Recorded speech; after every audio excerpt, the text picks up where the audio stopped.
Today we are talking about visual merchandising strategies, how to create stunning displays in your store that are guaranteed to drive sales. So, a common mistake that we see in the boutique industry is you have all of this amazing product and you do not know how to effectively merchandise it and market it to your customer. So, we are going to give you 3 strategies today that you can implement into your store and use as guidelines when you are visual merchandising to make sure that you are not missing this opportunity to highlight, showcase your product, drive those sales, and market it effectively to your customer. Our first strategy we want to dive into is color blocking.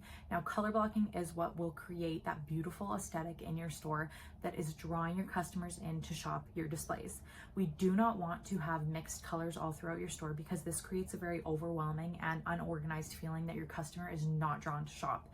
When you do create color stories and color blocking, you are creating this aesthetic, calm, organized feeling to your customer, and that is what draws them in to shop your sections. So how you can implement this into your store is when you are merchandising a section, choose 1 to 2 feature colors that you want to feature within that, and then add in neutral buffer colors in between. So here's a great example. It was summer and we had lots of vibrant colors, so we chose the red and the pink to feature as they are complementary, and then we added our neutral buffer colors in between.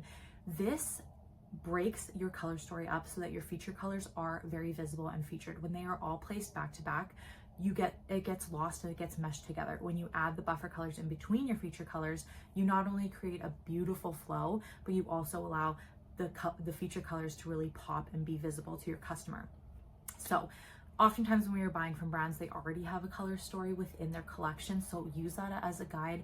And if you don't, you can also pick a pattern piece, like say you have a patterned green and blue dress. Use that to pull the green and blue from to create your color story.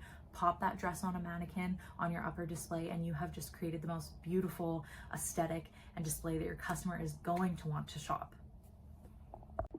The next strategy we want to dive into is outfitting. This is super important when you are visual merchandising because this is your silent sales associate that is going to help assist your customer while they are shopping. So when you are merchandising your sections in your stores, you want to keep a specific category in mind so that all of the product being placed within that section makes sense, creating an outfit together.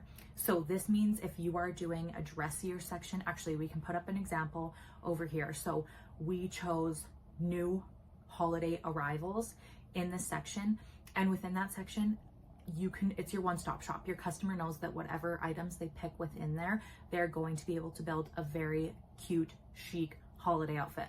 You have tops, you have bottoms, you have layering pieces, you have dresses, you have coats, dress coats that would go with it. You have everything within that section that will build a beautiful outfit for your customer. This takes the guesswork out for them, and even if you cannot assist them while they are shopping, you might be busy, they will still feel guided and know that whatever they pull in that section will pair together nicely. So this also means, for an example, if you were to put a very dressy blouse, maybe a dressy silk blouse in an area, and then you have a pair of sweatpants right after, and then you have a leather jacket.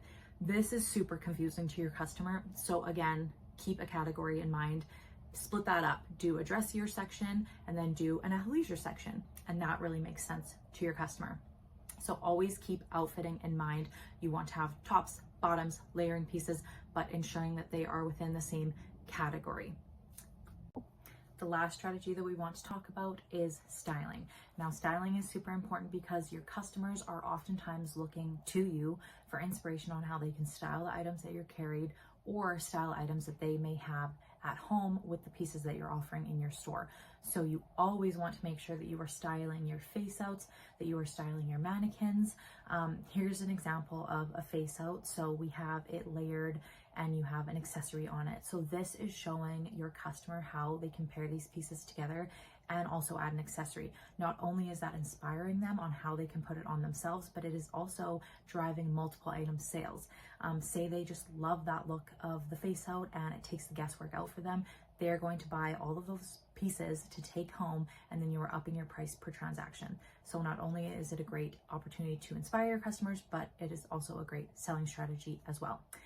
When you have a styled outfit on your mannequin, that is another opportunity to showcase like 5+ items to your customer and also showcase them how to style these items on themselves. So You can highlight your new arrivals on your mannequins, and then also a great opportunity is to actually highlight possibly some of your slower moving products. So sometimes customers honestly need to see a piece on and how to style it themselves, and then they are more likely to be buying that piece or trying it on. So utilize your mannequins to style and highlight new arrivals. Always make sure you have a top, a layering piece, a bottom, some accessories on it, because again, that will drive a multiple item sale and also just showcase your customer how they can style it, maybe with pieces at home or the pieces that you have in. So we are going to do a quick recap of everything we've learned today. So when you're merchandising in your store, remember to include these 3 strategies because they are going to set you up for success. They're going to create a beautifully aesthetic store and they're going to drive those sales. So you want to merchandise with color blocking and color stories in mind. Choose 1 to 2 feature colors and add in your buffer colors in between to create that beautiful flow and story. The second thing you want to always do is outfit within your section. So make sure you have a category while you are merchandising that section, and make sure that all of the pieces that you are merchandising into there are cohesive with that category and would build an effective outfit for your customer to shop. The last thing you want to do is make sure you are styling your face outs and your mannequins throughout your store and updating them as often as you can to showcase new arrivals and slow movers. This will help market the product to your customer and also drive those multiple item sales, which we all want. So yeah, we hope that you found this video very helpful, and we cannot wait to see the beautiful merchandising that you do within your store. I am Joelle and I am part of JR Visual Design, and we are your hub vetted resource for all things visual merchandising and retail design. Have a great day.